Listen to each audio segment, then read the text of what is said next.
The Adventure of the Golden Pince-Nez by Sir Arthur Conan Doyle, narrated by Carol Phillips.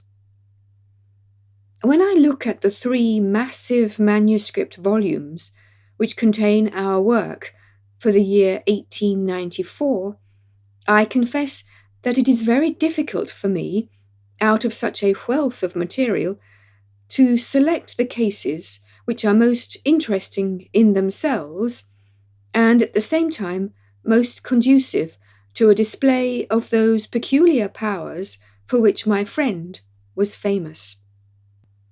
As I turn over the pages, I see my notes upon the repulsive story of the Red Leech, and the terrible death of Crosby the banker.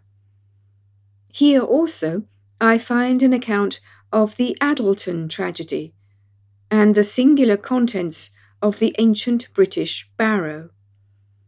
The famous Smith-Mortimer succession case comes also within this period, and so does the tracking and arrest of Urey, the boulevard assassin, an exploit which won for Holmes an autograph letter of thanks from the French president and the Order of the Legion of Honor. Each of these would furnish a narrative, but on the whole I am of the opinion that none of them unite so many singular points of interest as the episode of Yoxley Old Place, which includes not only the lamentable death of young Willoughby Smith, but also those subsequent developments which threw so curious a light upon the causes of the crime. It was a wild, tempestuous night towards the close of November.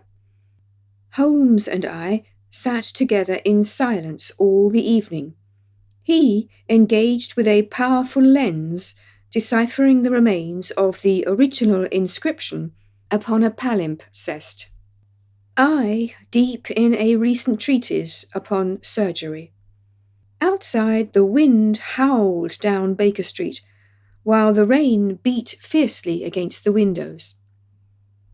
It was strange, there in the very depths of the town, with 10 miles of man's handiwork on every side of us, to feel the iron grip of nature, and to be conscious that to the huge elemental forces all London was no more than the molehills that dot the fields. I walked to the window and looked out on the deserted street. The occasional lamps gleamed on the expanse of muddy road and shining pavement. A single cab was splashing its way from the Oxford Street end. "Well, Watson, it's as well we have not to turn out tonight," said Holmes, laying aside his lens and rolling up the palimpsest. "I have done enough for one sitting. It is trying work for the eyes. So far as I can make out, it is nothing more exciting than an abbey's accounts dating from the second half of the 15th century. Hello, what's this?" Amid the droning of the wind, there had come the stamping of a horse's hoofs, and the long grind of a wheel as it rasped against the curb. The cab, which I had seen, had pulled up at our door. "What can he want?" I ejaculated, as a man stepped out of it. "Want? He wants us. And we, my poor Watson, want overcoats and cravats and galoshes and every aid that man ever invented to fight the weather. Wait a bit, though. There's the cab off again. There's hope yet. He'd have kept it if he had wanted us to come. Run down, my dear fellow, and open the door, for all virtuous folk have been long in bed." When the light of the hall lamp fell upon our midnight visitor, I had no difficulty in recognizing him. It was young Stanley Hopkins, a promising detective in whose career Holmes had several times shown a very practical interest. "Is he in?" he asked eagerly. "Come up, my dear sir," said Holmes's voice from above. "I hope you have no designs upon us on such a night as this." The detective mounted the stairs, and our lamp gleamed upon his shining waterproof. I helped him out of it, while Holmes knocked a blaze out of the logs in the grate. "Now, my dear Hopkins, draw up and warm your toes," said he. "Here's a cigar, and the doctor has a prescription containing hot water and a lemon, which is good medicine on a night like this. It must be something important which has brought you out in such a gale." "It is indeed, Mr. Holmes. I've had a bustling afternoon, I promise you. Did you see anything of the Yoxley case in the latest editions?" "I've seen nothing later than the 15th century today." "Well, it was only a paragraph, and all wrong at that, so you have not missed anything. I haven't let the grass grow under my feet. It's down in Kent, 7 miles from Chatham and 3 from the railway line. I was wired for at 3:15, reached Yoxley Old Place at 5, conducted my investigation, was back at Charing Cross by the last train, and straight to you by cab." "Which means, I suppose, that you are not quite clear about your case." "It means that I can make neither head nor tail of it. So far as I can see, it is just as tangled a business as ever I handled, and yet at first it seemed so simple that one couldn't go wrong. There's no motive, Mr. Holmes. That's what bothers me. I can't put my hand on a motive. Here's a man dead. There's no denying that. But so far as I can see, no reason on earth why anyone should wish him harm." Holmes lit his cigar and leaned back in his chair. "Let us hear about it," said he. "I've got my facts pretty clear," said Stanley Hopkins. "All I want now is to know what they all mean. The story, so far as I can make it out, is like this. Some years ago, this country house, Yoxley Old Place, was taken by an elderly man who gave the name of Professor Conan. He was an invalid, keeping his bed half the time, and the other half hobbling round the house with a stick, or being pushed about the grounds by the gardener in a bath chair. He was well liked by the few neighbours who called upon him, and he has the reputation down there of being a very learned man. His household used to consist of an elderly housekeeper, Mrs. Marker, and of a maid, Susan Tarleton. These have both been with him since his arrival, and they seem to be women of excellent character. The professor is writing a learned book, and he found it necessary, about a year ago, to engage a secretary. The first 2 that he tried were not successes, but the third, Mr. Willoughby Smith, a very young man, straight from the university, seems to have been just what his employer wanted. His work consisted in writing all the morning to the professor's dictation, and he usually spent the evening in hunting up references and passages which bore upon the next day's work. This Willoughby Smith has nothing against him, either as a boy at Uppingham or as a young man at Cambridge. I've seen his testimonials, and from the first he was a decent, quiet, hard-working fellow, with no weak spot in him at all. And yet this is the lad who has met his death this morning in the professor's study, under circumstances which can point only to murder." The wind howled and screamed at the windows. Holmes and I drew closer to the fire, while the young inspector, slowly and point by point, developed his singular narrative.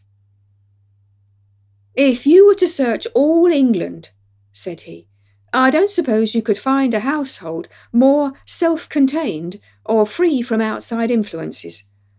Whole weeks would pass and not one of them go past the garden gate. The professor was buried in his work and existed for nothing else. Young Smith knew nobody in the neighbourhood and lived very much as his employer did. The two women had nothing to take them from the house. Mortimer, the gardener, who wheels the bath chair, is an army pensioner, an old Crimean man of excellent character. He does not live in the house, but in a 3-roomed cottage at the other end of the garden. Those are the only people that you would find within the grounds of Yoxley Old Place. At the same time, the gate of the garden is 100 yards from the main London to Chatham road. It opens with a latch, and there is nothing to prevent anyone from walking in. Now, I will give you the evidence of Susan Tarleton, who is the only person who can say anything positive about the matter. It was in the forenoon, between 11 and 12. She was engaged at the moment in hanging some curtains in the upstairs front bedroom. Professor Coram was still in bed, for when the weather is bad, he seldom rises before midday. The housekeeper was busied with some work in the back of the house. Willoughby Smith had been in his bedroom, which he uses as a sitting room, but the maid heard him at that moment pass along the passage and descend to the study immediately below her. She did not see him, but she says that she could not be mistaken in his quick, firm tread. She did not hear the study door close, but a minute or so later there was a dreadful cry in the room below. It was a wild, hoarse scream, so strange and unnatural that it might have come either from a man or a woman. At the same instant there was a heavy thud, which shook the old house, and then all was silence. The maid stood petrified for a moment, and then, recovering her courage, she ran downstairs. The study door was shut, and she opened it. Inside, young Mr. Willoughby Smith was stretched upon the floor. At first she could see no injury, but as she tried to raise him, she saw that blood was pouring from the underside of his neck. It was pierced by a very small but very deep wound, which had divided the carotid artery. The instrument with which the injury had been inflicted lay upon the carpet beside him. It was one of those small sealing-wax knives to be found on old-fashioned writing tables, with an ivory handle and a stiff blade. It was part of the fittings of the professor's own desk. At first, the maid thought that young Smith was already dead, but on pouring some water from the carafe over his forehead, he opened his eyes for an instant. "The professor," he murmured. "It was she." The maid is prepared to swear that those were the exact words. He tried desperately to say something else, and he held his right hand up in the air. Then he fell back dead. In the meantime, the housekeeper had also arrived upon the scene, but she was just too late to catch the young man's dying words. Leaving Susan with the body, she hurried to the professor's room. He was sitting up in bed horribly agitated, for he had heard enough to convince him that something terrible had occurred. Mrs. Marker is prepared to swear that the professor was still in his nightclothes, and, indeed, it was impossible for him to dress without the help of Mortimer, whose orders were to come at 12 o'clock. The professor declares that he heard the distant cry, but that he knows nothing more. He can give no explanation of the young man's last words. The professor, it was she, but imagines that they were the outcome of delirium. He believes that Willoughby Smith had not an enemy in the world and can give no reason for the crime. His first action was to send Mortimer the gardener for the local police. A little later, the chief constable sent for me. Nothing was moved before I got there, and strict orders were given that no one should walk upon the paths leading to the house. It was a splendid chance of putting your theories into practice, Mr. Sherlock Holmes. There was really nothing wanting. Except Mr. Sherlock Holmes, said my companion, with a somewhat bitter smile. Well, let us hear about it. What sort of job did you make of it? I must ask you first, Mr. Holmes, to glance at this rough plan, which will give you a general idea of the position of the Professor's study and the various points of the case. It will help you in following my investigation. He unfolded the rough chart, and he laid it across Holmes's knee. I rose, and standing behind Holmes, I studied it over his shoulder. It is very rough, of course, and it only deals with the points which seem to me to be essential. All the rest you will see later for yourself. Now, first of all, presuming that the assassin entered the house, how did he or she come in?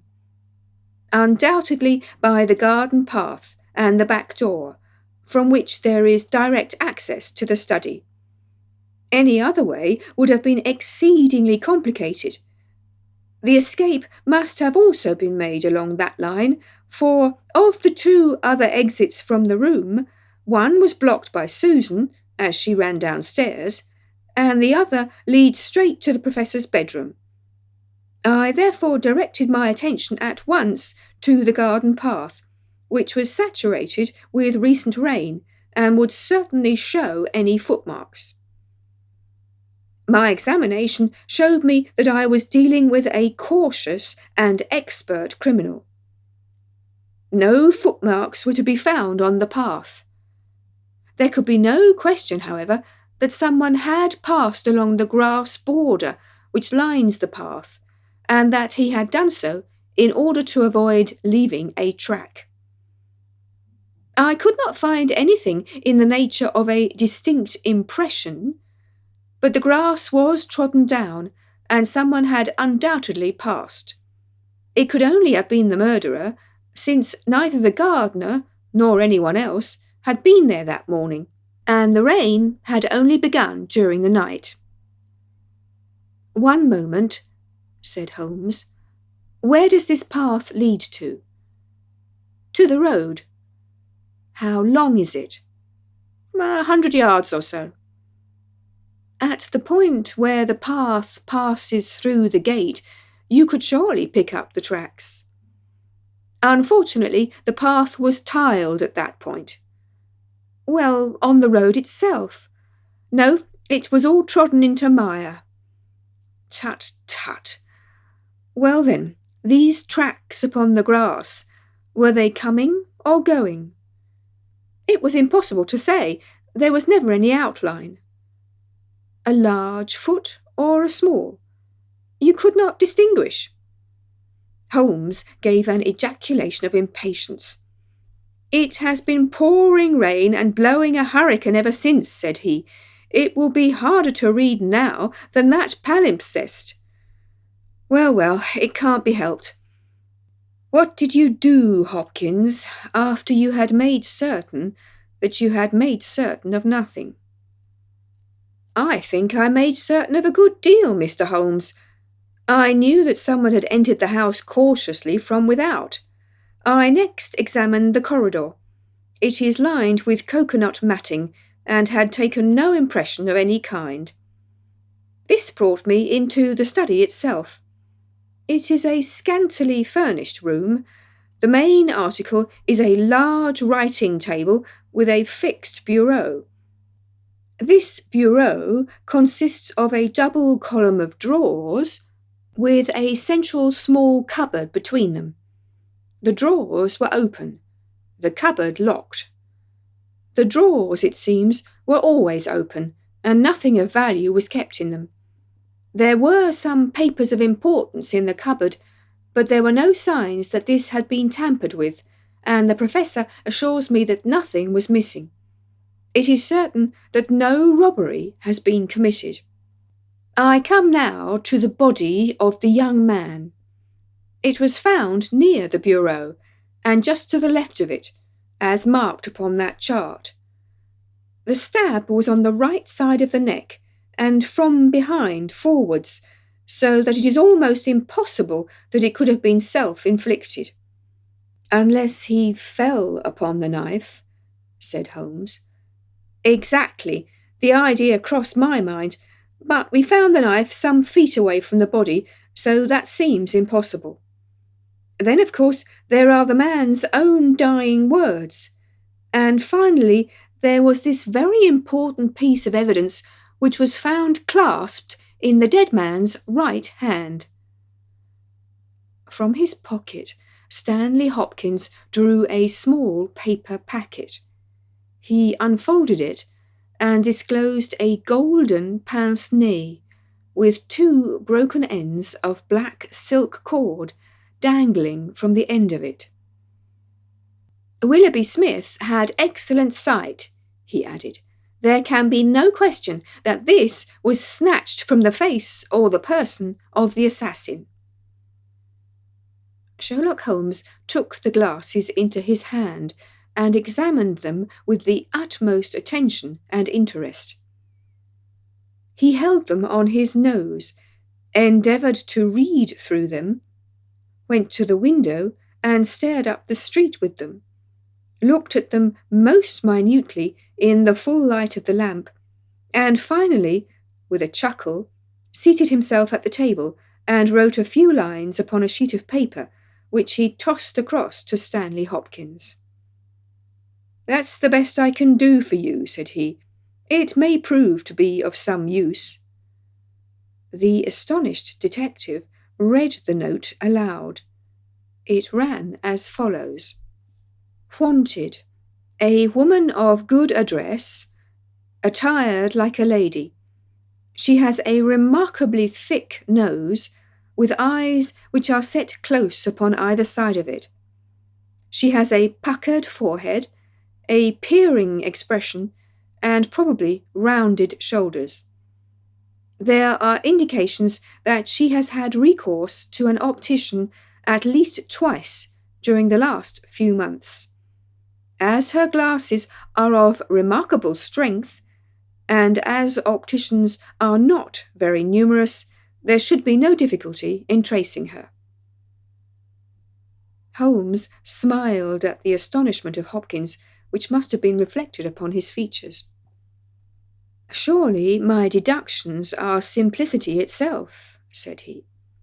"It would be difficult to name any articles which afford a finer field for inference than a pair of glasses, especially so remarkable a pair as these.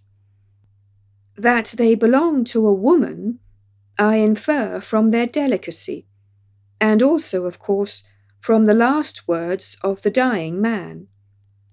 As to her being a person of refinement and well dressed, they are, as you perceive, handsomely mounted in solid gold, and it is inconceivable that anyone who wore such glasses could be slatternly in other respects. You will find that the clips are too wide for your nose, showing that the lady's nose was very broad at the base. This sort of nose is usually a short and coarse one, but there are a sufficient number of exceptions to prevent me from being dogmatic or from insisting upon this point in my description. My own face is a narrow one, and yet I find that I cannot get my eyes into the centre or near the centre of these glasses. Therefore, the lady's eyes are set very near to the sides of the nose. You will perceive, Watson, that the glasses are concave and of unusual strength. A lady whose vision has been so extremely contracted all her life is sure to have the physical characteristics of such vision, which are seen in the forehead, the eyelids, and the shoulders. Yes, I said, I can follow each of your arguments. I confess, however, that I am unable to understand how you arrive at the double visit to the optician. Holmes took the glasses into his hands. You will perceive, he said, that the clips are lined with tiny bands of cork to soften the pressure upon the nose. One of these is discoloured and worn to some slight extent, but the other is new. Evidently, one has fallen off and been replaced. I should judge that the older of them has not been there more than a few months. They exactly correspond, so I gather that the lady went back to the same establishment for the second. By George, it's marvellous, cried Hopkins in an ecstasy of admiration. To think that I had all that evidence in my hand and I never knew it. I had intended, however, to go the round of the London opticians. Of course you would. Meanwhile, have you anything more to tell us about the case? Nothing, Mr. Holmes. I think that you know as much as I do now, probably more. We have had inquiries made as to any stranger seen on the country roads or at the railway station. We have heard of none.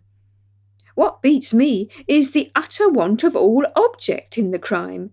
Not a ghost of a motive can anyone suggest. Ah, there I am not in a position to help you. But I suppose you want us to come out tomorrow.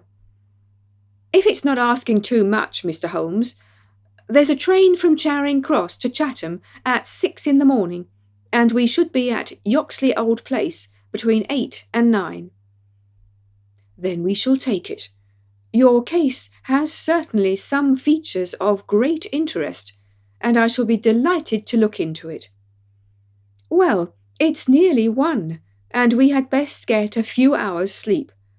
I dare say you can manage all right on the sofa in front of the fire. I'll light my spirit lamp and give you a cup of coffee before we start.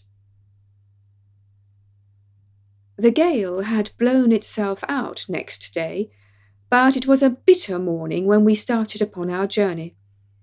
We saw the cold winter sun rise over the dreary marshes of the Thames and the long, sullen reaches of the river, which I shall ever associate with our pursuit of the Andaman Islander in the earlier days of our career. After a long and weary journey, we alighted at a small station some miles from Chatham. While a horse was being put into a trap at the local inn, we snatched a hurried breakfast, and so we were all ready for business when we at last arrived at Yoxley Old Place. A constable met us at the garden gate. Well, Wilson, any news? No, sir, nothing. No reports of any stranger seen? No, sir. Down at the station they are certain that no stranger either came or went yesterday. Have you had inquiries made at inns and lodgings? Yes, sir. There is no one that we cannot account for. Well, it's only a reasonable walk to Chatham.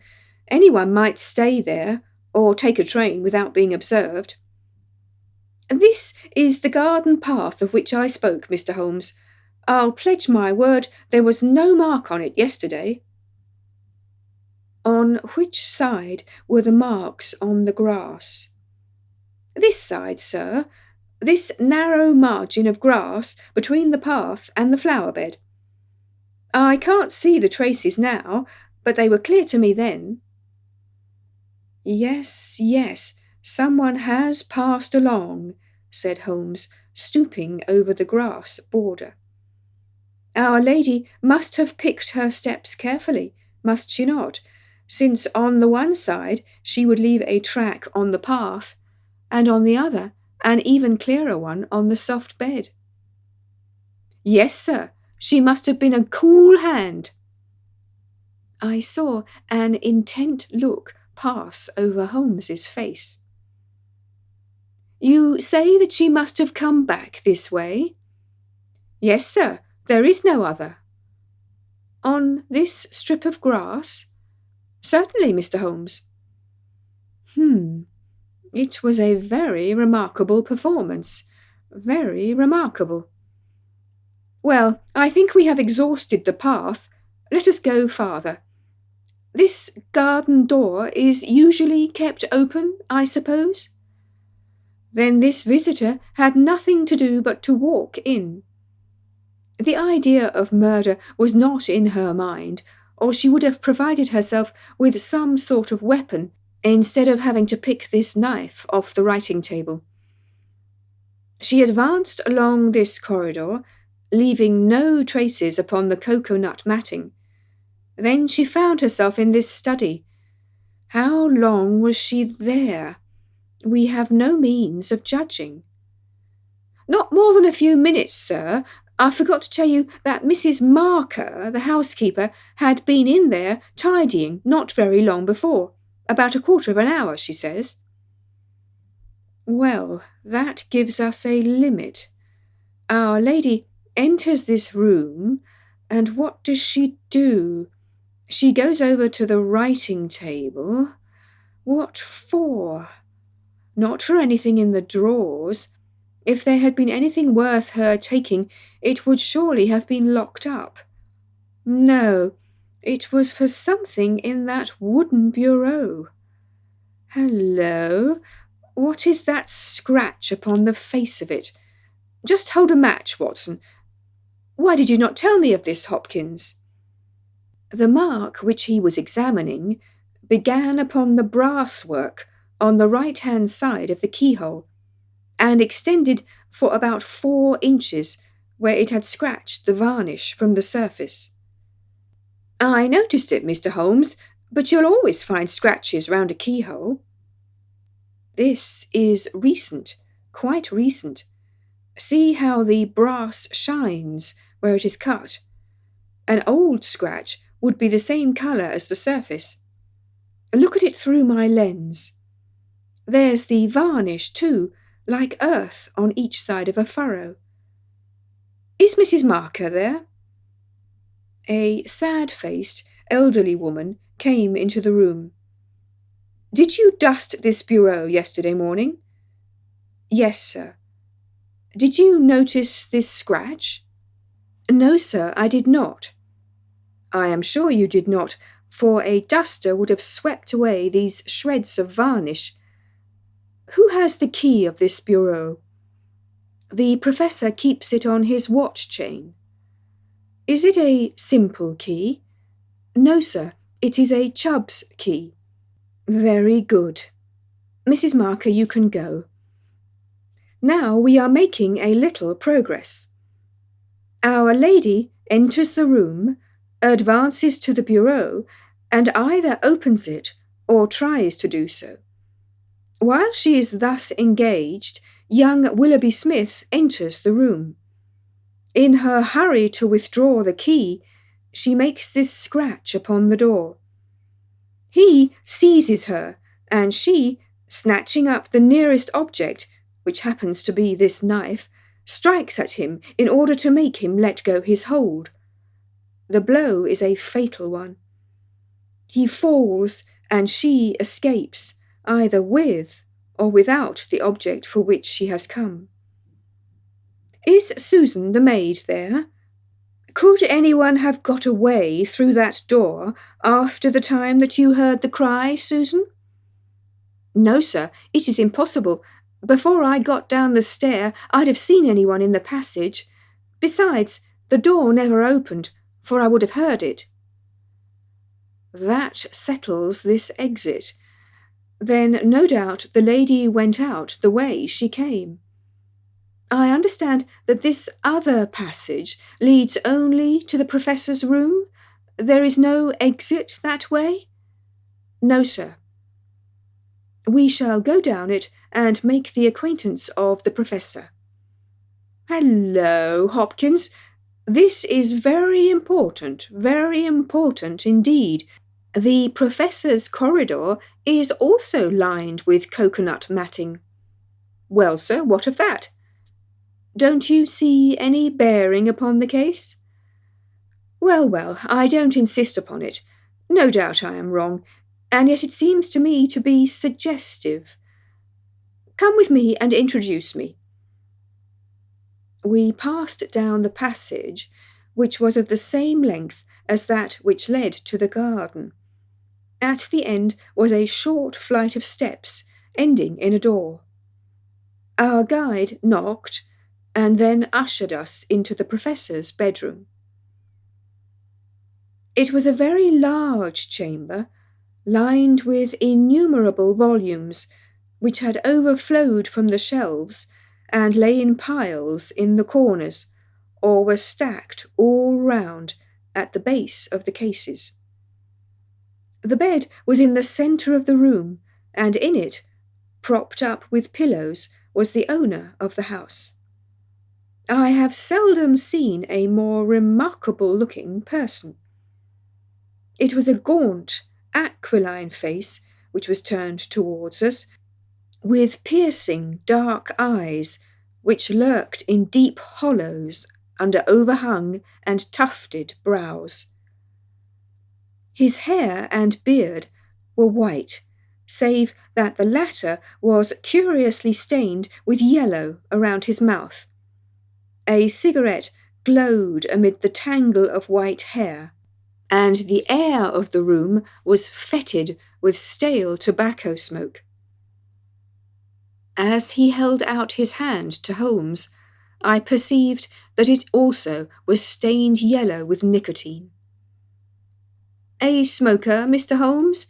said he, speaking well-chosen English with a curious little mincing accent. "Pray take a cigarette. And you, sir?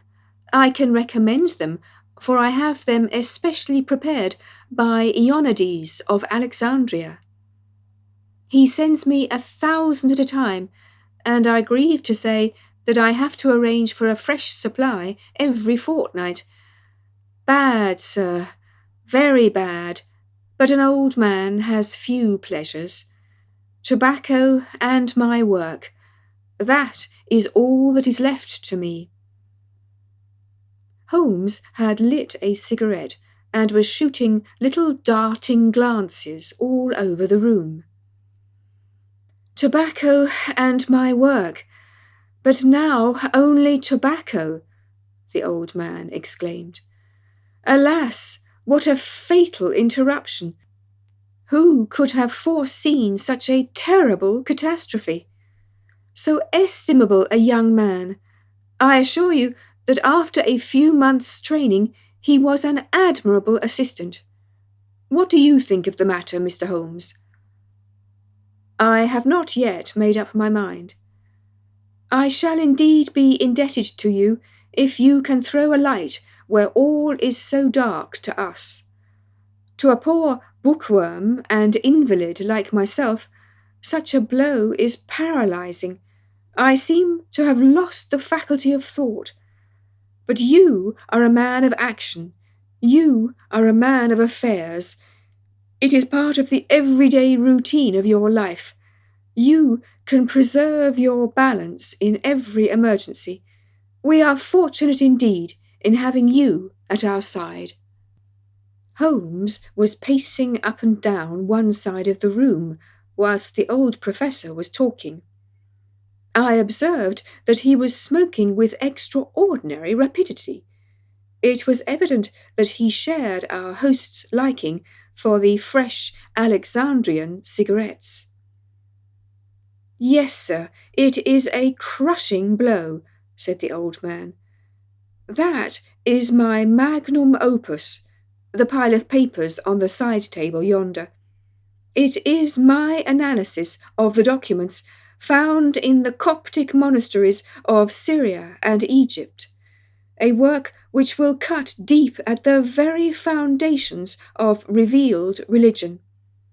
With my enfeebled health, I do not know whether I shall ever be able to complete it now that my assistant has been taken from me."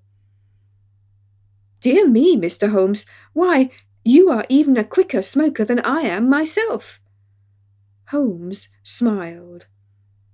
"I am a connoisseur," said he, taking another cigarette from the box, his fourth, and lighting it from the stub of that which he had finished. "I will not trouble you with any lengthy cross-examination, Professor Coram, since I gather that you were in bed at the time of the crime, and could know nothing about it. I would only ask this. What do you imagine that this poor fellow meant by his last words? The Professor!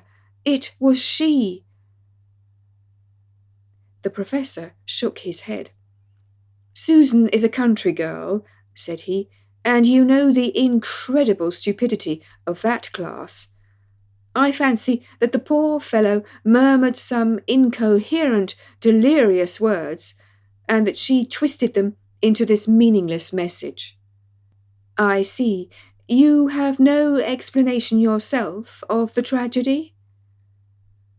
"Possibly an accident. Possibly, I only breathe it among ourselves, a suicide. Young men have their hidden troubles, some affair of the heart, perhaps, which we have never known. It is a more probable supposition than murder." "But the eyeglasses?" "Ah, I am only a student, a man of dreams. I cannot explain the practical things of life. But still, we are aware, my friend, that love gauges may take strange shapes. By all means take another cigarette. It is a pleasure to see anyone appreciate them so." A fan, a glove, glasses. Who knows what article may be carried as a token or treasured when a man puts an end to his life? "This gentleman speaks of footsteps in the grass, but after all, it is easy to be mistaken on such a point. As to the knife, it might well be thrown far from the unfortunate man as he fell. It is possible that I speak as a child, but to me it seems that Willoughby Smith has met his fate by his own hand." Holmes seemed struck by the theory thus put forward, and he continued to walk up and down for some time, lost in thought and consuming cigarette after cigarette. "Tell me, Professor Coram," he said at last, "what is that cupboard in the bureau?" "Nothing that would help a thief. Family papers, letters from my poor wife, diplomas of universities which have done me honour. Here is the key. You can look for yourself."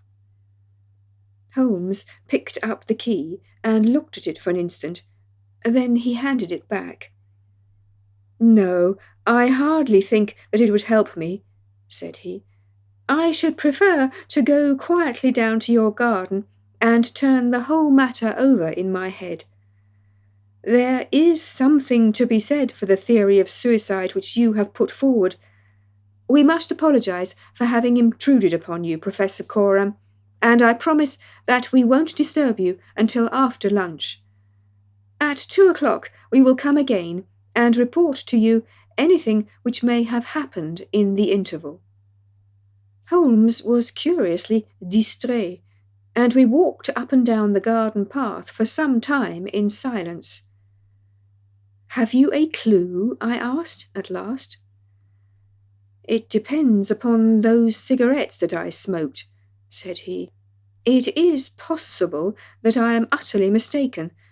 The cigarettes will show me." "My dear Holmes," I exclaimed, "how on earth—" Well, you may see for yourself. If not, there's no harm done. Of course, we always have the optician clue to fall back upon, but I take a short cut when I can get it. Ah, here is the good Mrs. Marker. Let us enjoy 5 minutes of instructive conversation with her."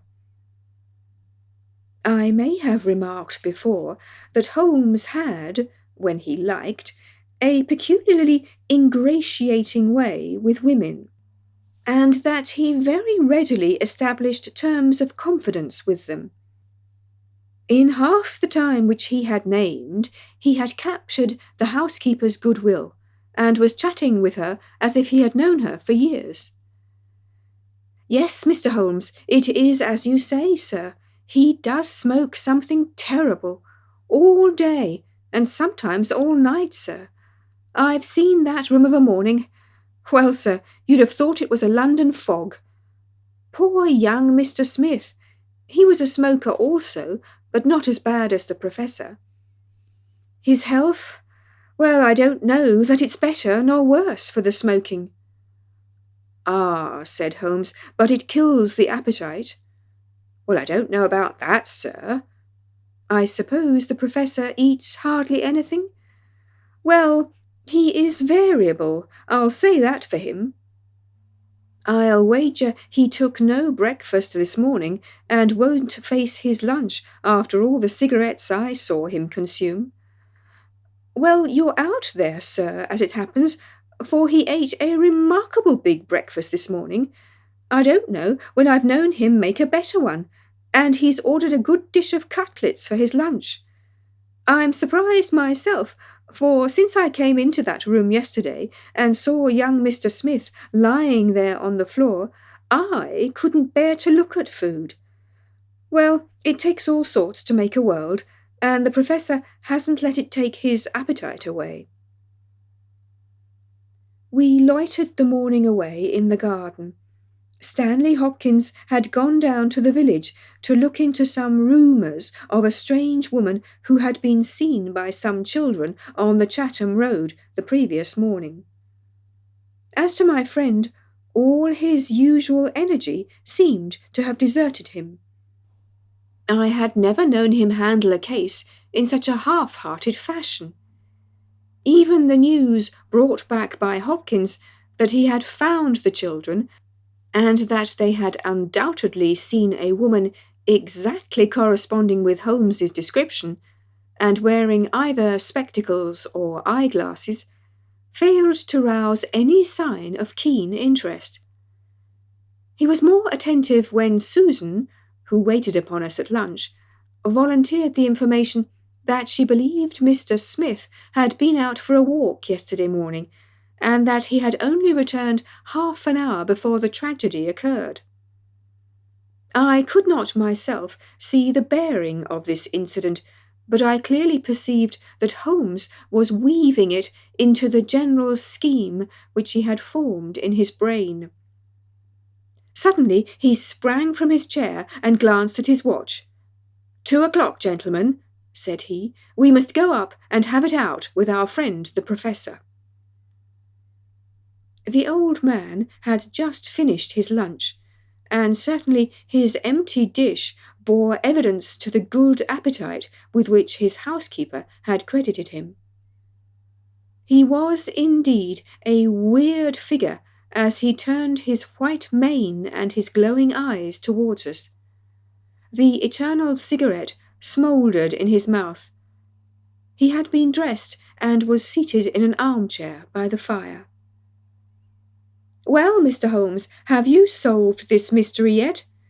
He shoved the large tin of cigarettes, which stood on a table beside him, towards my companion.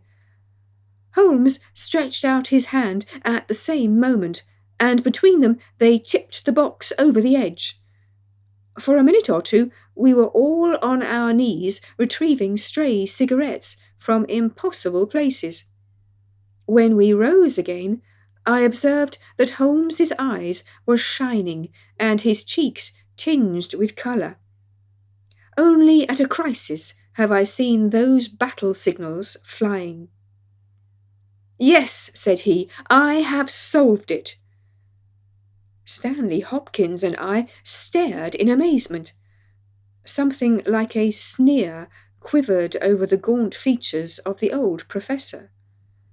"Indeed, in the garden?" "No, here." "Here? When?" "This instant." "You are surely joking, Mr. Sherlock Holmes. You compel me to tell you that this is too serious a matter to be treated in such a fashion." I have forged and tested every link of my chain, Professor Coram, and I am sure that it is sound. What your motives are, or what exact part you play in this strange business, I am not yet able to say. In a few minutes I shall probably hear it from your own lips. Meanwhile, I will reconstruct what is past for your benefit, so that you may know the information which I still require. A lady yesterday entered your study. She came with the intention of possessing herself of certain documents which were in your bureau. She had a key of her own. I have had an opportunity of examining yours, and I do not find that slight discoloration which the scratch made upon the varnish would have produced. You were not an accessory, therefore, and she came, so far as I can read the evidence, without your knowledge, to rob you. The professor blew a cloud from his lips. This is most interesting and instructive, said he. Have you no more to add? Surely, having traced this lady so far, you can also say what has become of her. I will endeavour to do so. In the first place, she was seized by your secretary and stabbed him in order to escape.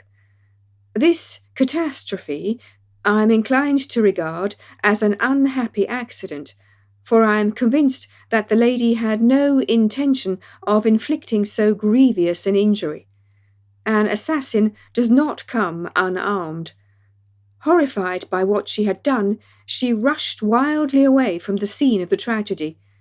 Unfortunately for her, she had lost her glasses in the scuffle, and as she was extremely short-sighted, she was really helpless without them. She ran down a corridor which she imagined to be that by which she had come. Both were lined with coconut matting, and it was only when it was too late that she understood that she had taken the wrong passage and that her retreat was cut off behind her. What was she to do? She could not go back. She could not remain where she was. She must go on. She went on. She mounted a stair, pushed open a door, and found herself in your room. The old man sat with his mouth open, staring wildly at Holmes.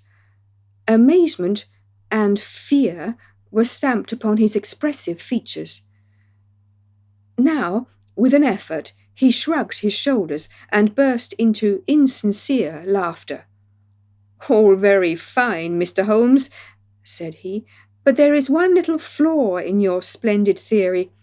I was myself in my room, and I never left it during the day." "I am aware of that, Professor Coram." "And you mean to say that I could lie upon that bed and not be aware that a woman had entered my room?" "I never said so. You were aware of it. You spoke with her. You recognized her. You aided her to escape."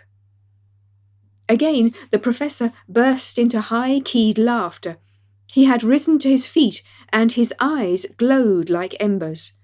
"You are mad," he cried. "You are talking insanely. I helped her to escape. Where is she now?"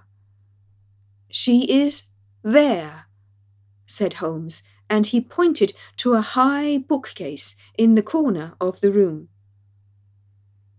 I saw the old man throw up his arms. A terrible convulsion passed over his grim face, and he fell back in his chair. At the same instant, the bookcase at which Holmes pointed swung round upon a hinge, and a woman rushed out into the room. "You are right," she cried in a strange foreign voice. "You are right. I am here." She was brown with the dust and draped with the cobwebs which had come from the walls of her hiding place. Her face, too, was streaked with grime, and at the best she could never have been handsome, for she had the exact physical characteristics which Holmes had divined, with, in addition, a long and obstinate chin. What with her natural blindness, and what with the change from dark to light, she stood as one dazed, blinking about her to see where and who we were. And yet, in spite of all these disadvantages, there was a certain nobility in the woman's bearing, a gallantry in the defiant chin and in the upraised head, which compelled something of respect and admiration. Stanley Hopkins had laid his hand upon her arm and claimed her as his prisoner, but she waved him aside gently, and yet with an overmastering dignity which compelled obedience. The old man lay back in his chair with a twitching face and stared at her with brooding eyes. "Yes, sir, I am your prisoner," she said. "From where I stood I could hear everything, and I know that you have learned the truth. I confess it all. It was I who killed the young man, but you are right, you who say that it was an accident. I did not even know that it was a knife which I held in my hand, for in my despair I snatched anything from the table and struck at him to make him let go. It is the truth that I tell." "Madam," said Holmes, "I am sure that it is the truth. I fear that you are far from well." She had turned a dreadful colour, the more ghastly under the dark dust streaks upon her face. She seated herself on the side of the bed. Then she resumed. "I have only a little time here," she said, "but I would have you to know the whole truth. I am this man's wife. He is not an Englishman. He is a Russian. His name I will not tell." For the first time the old man stirred. "God bless you, Anna," he cried. "God bless you." She cast a look of the deepest disdain in his direction. "Why should you cling so hard to that wretched life of yours, Sergius?" said she. "It has done harm to many and good to none, not even to yourself. However, it is not for me to cause the frail thread to be snapped before God's time. I have enough already upon my soul since I crossed the threshold of this cursed house, but I must speak, or I shall be too late. I have said, gentlemen, that I am this man's wife. He was 50, and I a foolish girl of 20 when we married. It was in a city of Russia, a university. I will not name the place." "God bless you, Anna," murmured the old man again. "We were reformers, revolutionists, nihilists, you understand? He and I, and many more. Then there came a time of trouble. A police officer was killed, many were arrested, evidence was wanted. And in order to save his own life, and to earn a great reward, my husband betrayed his own wife and his companions. Yes, we were all arrested upon his confession. Some of us found our way to the gallows, and some to Siberia.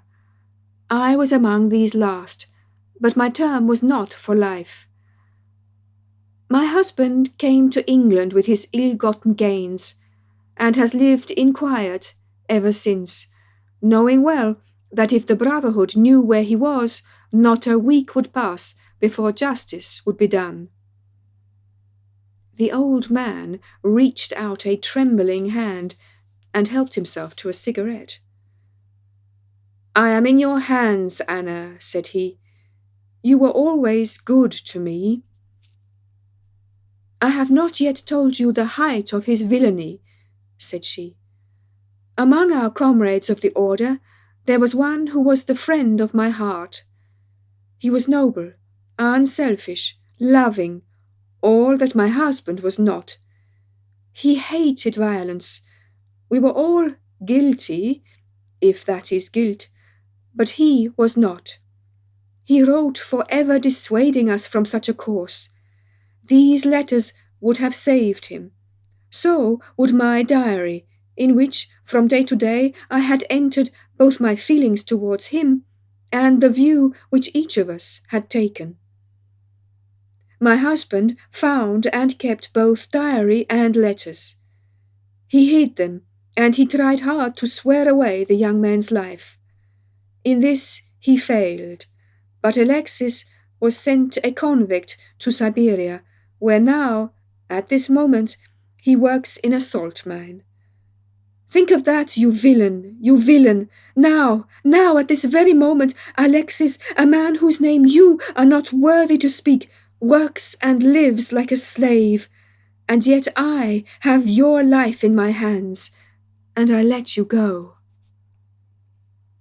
You were always a noble woman, Anna, said the old man, puffing at his cigarette.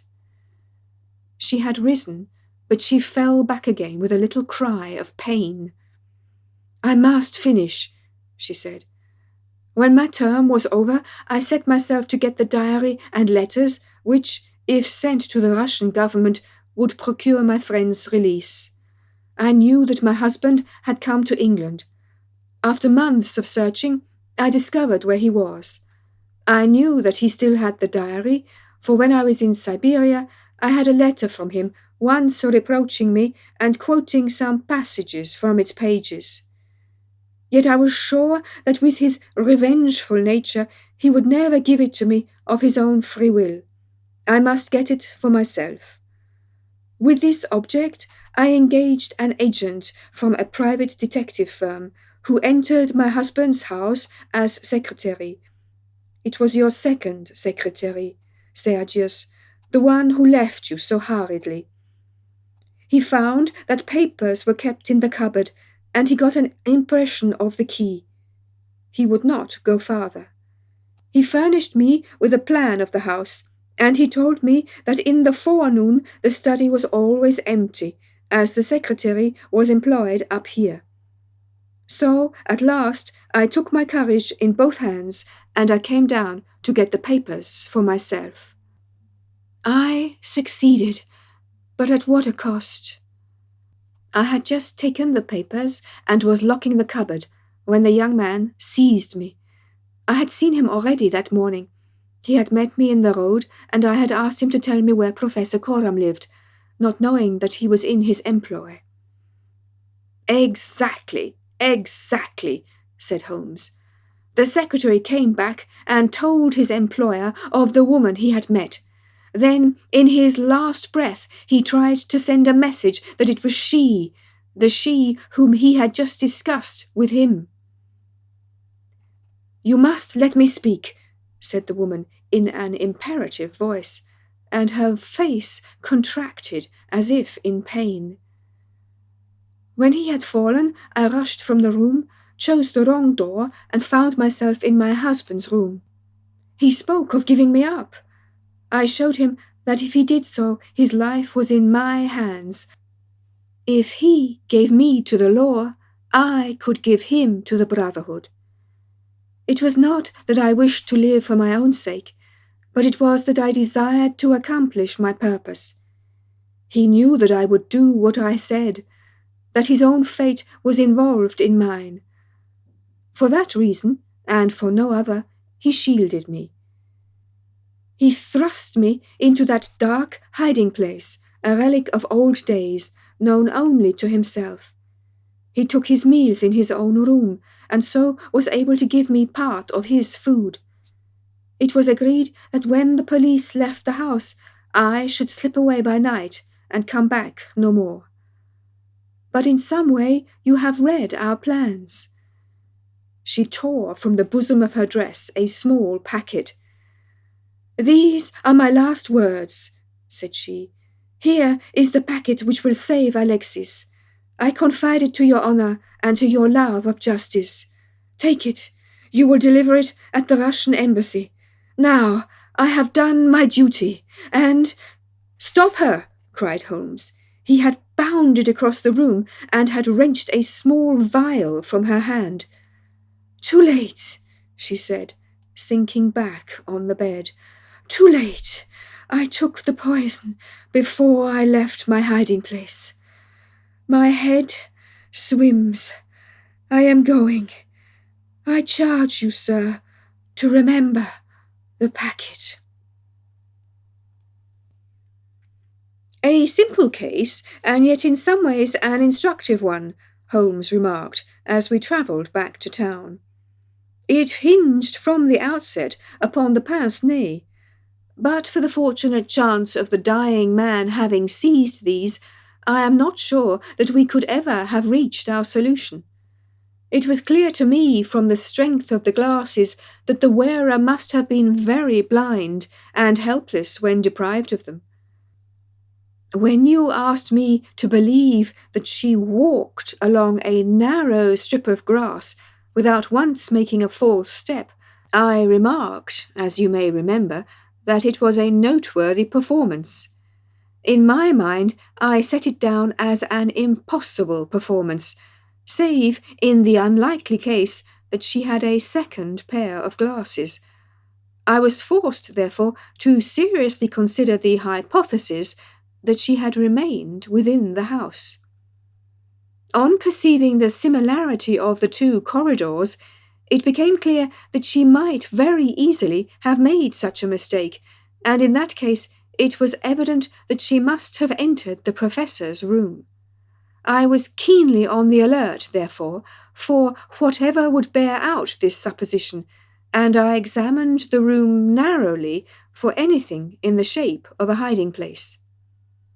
The carpet seemed continuous and firmly nailed, so I dismissed the idea of a trap-door. There might well be a recess behind the books. As you are aware, such devices are common in old libraries. I observed that books were piled on the floor at all other points, but that one bookcase was left clear. This, then, might be the door. I could see no marks to guide me, but the carpet was of a dun colour, which lends itself very well to examination. I therefore smoked a great number of these excellent cigarettes, and I dropped the ash all over the space in front of the suspected bookcase. It was a simple trick, but exceedingly effective. I then went downstairs, and I ascertained, in your presence, Watson, without your quite perceiving the drift of my remarks, that Professor Coram's consumption of food had increased, as one would expect when he is supplying a second person. We then ascended to the room again, when, by upsetting the cigarette box, I obtained a very excellent view of the floor, and was able to see quite clearly, from the traces upon the cigarette ash, that the prisoner had, in our absence, come out from her retreat. Well, Hopkins, here we are at Charing Cross, and I congratulate you on having brought your case to a successful conclusion. You are going to headquarters, no doubt. I think, Watson, you and I will drive together to the Russian embassy. A short biography of Sir Arthur Conan Doyle, narrated by Carol Phillips. Arthur Ignatius Conan Doyle was born on the 22nd of May, 1859, in Edinburgh, in Scotland. The Doyles were a prosperous Irish Catholic family. His father, Charles Altamont Doyle, had some success as an artist, but was a chronic alcoholic. His mother, Mary Doyle, loved books and was an excellent storyteller.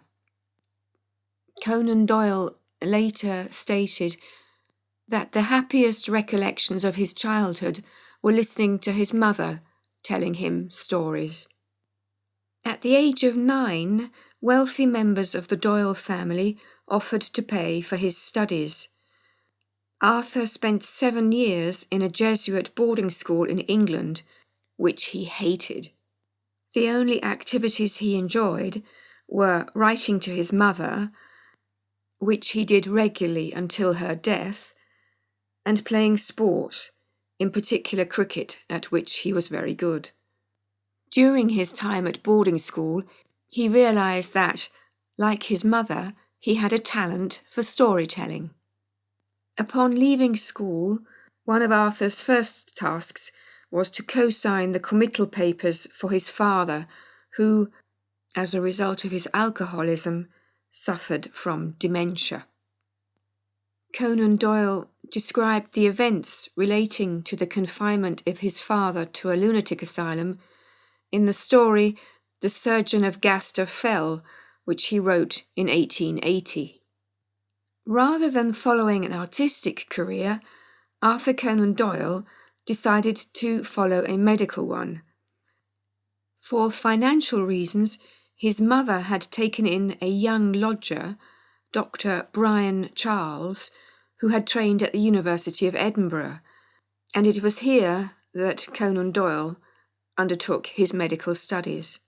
During his medical studies, Conan Doyle met a number of future authors who were also studying at the university, including James Barrie and Robert Louis Stevenson. One of his teachers, Dr. Joseph Bell, had a great influence on him. Dr. Bell was a master at observation, logic, deduction, and diagnosis, all qualities which Conan Doyle later attributed to his most famous creation, the detective Sherlock Holmes. During his studies, Conan Doyle began to write short stories, some of which were published in literary journals. In 1881, Conan Doyle graduated, obtaining his Bachelor of Medicine and Master of Surgery, upon which he drew a humorous sketch of himself receiving his diploma with the caption, "Licensed to Kill." After working as a medical officer on a steamer and as an assistant to a doctor in Plymouth, Conan Doyle opened his own practice in Portsmouth, and by the end of his third year, his practice had started to earn him a comfortable income. While working as a doctor, he continued to write. In August 1885, he married Louisa Hawkins, the sister of one of his patients. He described her in his memoirs as having been gentle and amiable. In March 1886, Conan Doyle started writing the novel which brought him immediate fame. It was published 2 years later in Beaton's Christmas Annual under the title A Study in Scarlet, and introduced the world to the immortal Sherlock Holmes and Dr. Watson. Also at this time, he wrote stories which illustrate the beginning of his fascination with the paranormal and spiritualism.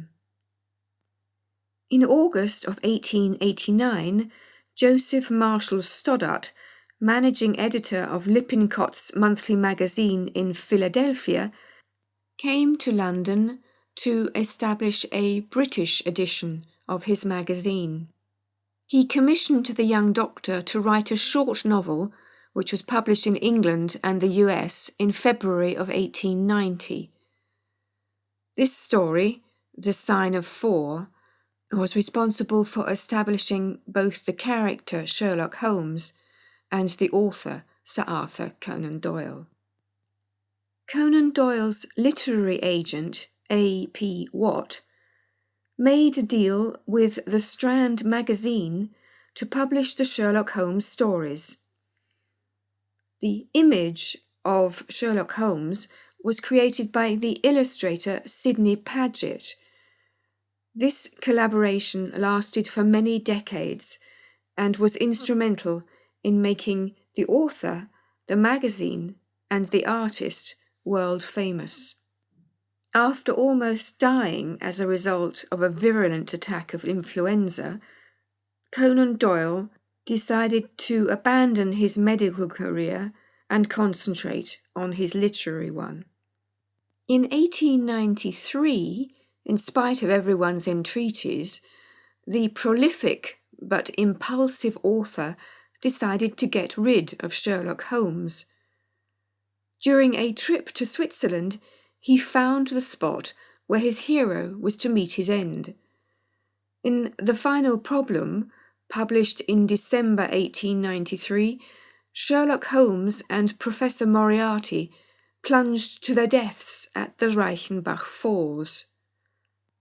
As a result, 20,000 readers cancelled their subscriptions to the Strand magazine. Conan Doyle, however, felt freed from a fictional character who had oppressed him.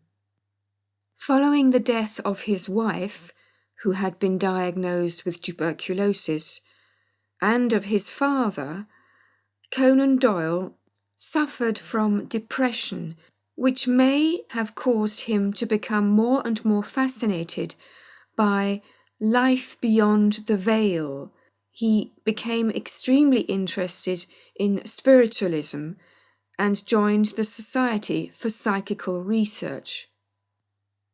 Although writing prodigiously, none of his other works obtained the success of his Sherlock Holmes stories.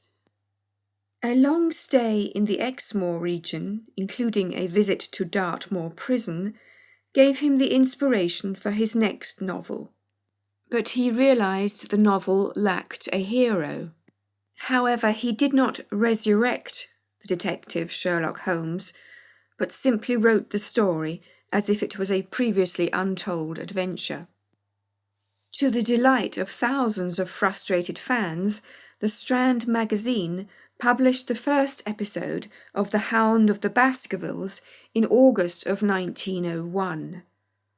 A year later, King Edward VII knighted Conan Doyle for his services rendered to the Crown during the Boer War, although gossip has it that the king, as an avid Sherlock Holmes fan, had put the author's name on his honours list to encourage him to write new stories. In 1907, Conan Doyle married his second wife, Jean Leckie, whom he had known for almost 10 years. She was an intellectual, a good sportswoman, and a trained mezzo-soprano. Following his marriage, he wrote far less. However, to make up for financial losses resulting from the writing and production of various plays, he decided to produce a fourth play based on his Sherlock Holmes story, The Speckled Band, which proved very successful. The loss of his son, his brother, his 2 brothers-in-laws and his 2 nephews in the First World War further increased his attraction to spiritualism and the occult, which was greatly mocked by the press. After 1918, Conan Doyle concentrated on writing about spiritualism and undertaking so-called psychic crusades involving trips to America, Australia, and Africa. In order to recoup the costs incurred by his spiritualist activities, he published in 1928 his last 12 stories about the exploits of his world-famous detective. These were compiled in The Casebook of Sherlock Holmes. In the autumn of 1929, he was diagnosed with angina pectoris, and he died on July 7, 1930, surrounded by his family.